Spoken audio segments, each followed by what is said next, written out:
2000년대 후반과 2010년대 초반 아스날의 팬들에게는 한 명의 영웅이 있었습니다. 네덜란드 출신의 공격수 로빈 반 페르시. 그의 왼발은 마법과 같았고 경기장에서는 언제나 결정적인 순간에 빛을 발했습니다. 하지만 2012년 반 페르시는 충격적인 결정을 내리게 됩니다. 바로 맨체스터 유나이티드로 이적하는 것이었습니다. 아스날 반 페르시. 2004년 아스날은 네덜란드의 페예노르트에서 젊고 유망한 공격수 로빈 반 페르시를 영입했습니다. 처음에는 팀의 핵심 선수였던 티에리 앙리의 그늘에 가려진 면도 있었지만 곧 반 페르시는 자신의 실력을 증명하며 아스날의 주요 선수로 자리 잡았습니다. 06-07 시즌부터 반 페르시는 본격적으로 자신의 진가를 발휘하기 시작했습니다. 반 페르시는 프리미어리그에서 11골을 기록하며 팀의 핵심 공격수로 자리 잡았고 이후 시즌마다 부상만 없다면 꾸준히 발전하는 모습을 보였습니다. 특히 11-12 시즌에는 리그에서 무려 30골을 넣으며 프리미어리그 득점왕에 올랐고 아스날의 주장으로서 팀을 이끌었는데요. 이 시즌 반 페르시는 총 37골을 기록하며 아스날의 모든 공식 대회에서 팀의 중심으로 활약했습니다. 해당 시즌이 끝나고 그가 받은 상들을 보면 이 시즌 최소 프리미어리그에선 반 페르시를 능가하는 선수는 없었다고 단언할 수 있을 정도였죠. 또한 반 페르시는 팀의 리더로서 경기장 안팎에서 중요한 역할을 했습니다. 그의 득점력은 물론이고 팀 동료들을 격려하고 이끌며 아스날의 상징적인 선수로 자리매김했습니다. 의문과 이적. 하지만 아스날에서의 성공에도 불구하고 반 페르시는 클럽에서의 미래에 대한 의문을 갖게 됩니다. 아스날 측은 11-12 시즌 후 반 페르시에게 13만 파운드 주급에 3년 계약을 제시했는데요. 그러나 반 페르시는 아직 준비가 되지 않았다는 이유로 재계약을 미루기만 하였습니다. 때문에 당시 반 페르시의 어머니 조세는 아스날은 아들을 사랑하고 있고 이것이 잔류의 큰 장점이라고 강조하면서 아스날은 환상적인 클럽이라며 가족까지 나서 반 페르시가 다음 시즌에도 아스날 유니폼을 입기를 바라기도 했는데요. 그러나 반 페르시의 마음속에는 아스날을 떠나 맨유로의 이적을 확신하게 되는 몇 가지 중요한 이유가 있었습니다. 트로피 갈망. 첫 번째 이유는 반 페르시의 트로피에 대한 갈망이었습니다. 아스날에서 수년간 뛰며 개인적으로 많은 성공을 거두었지만 팀으로서의 주요 우승 경험은 부족했습니다.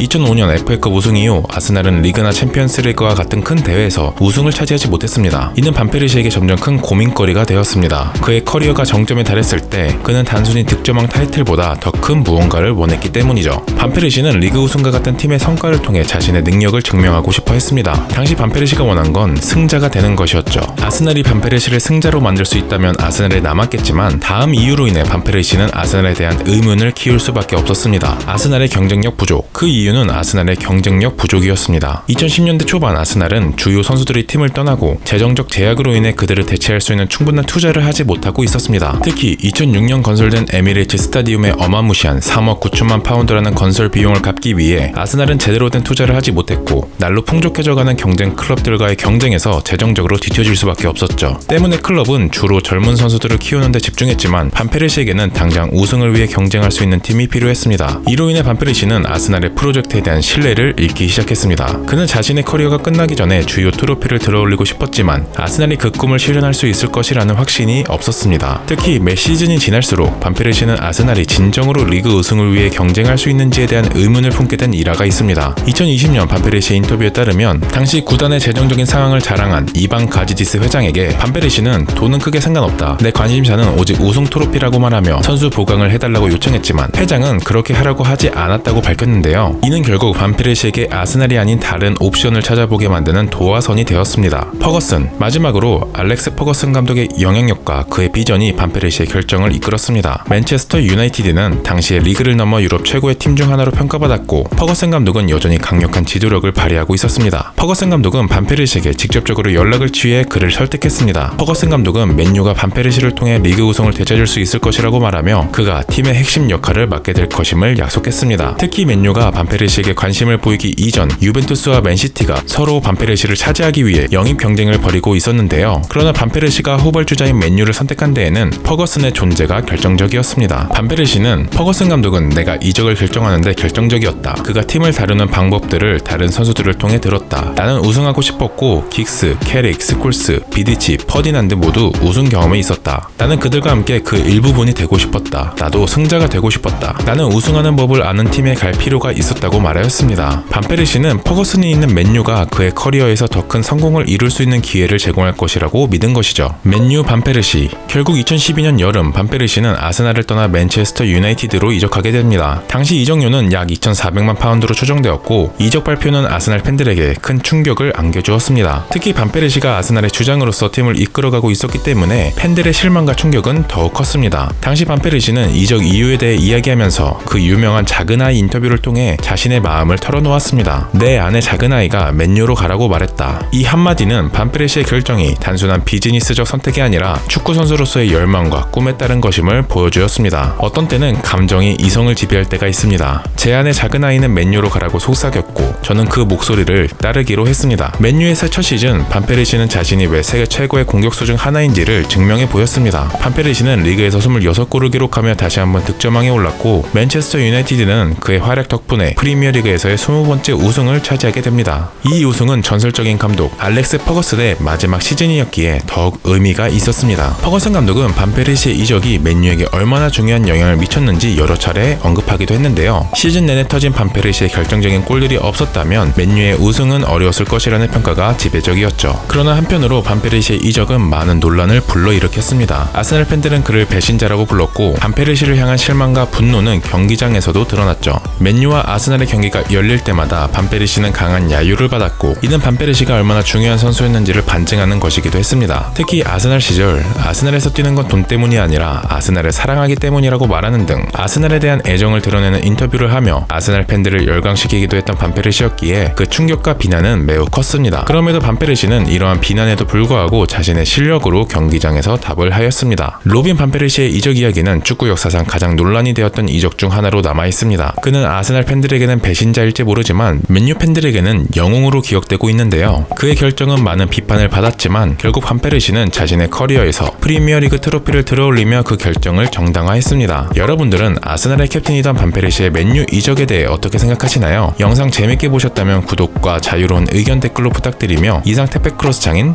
장카프였습니다.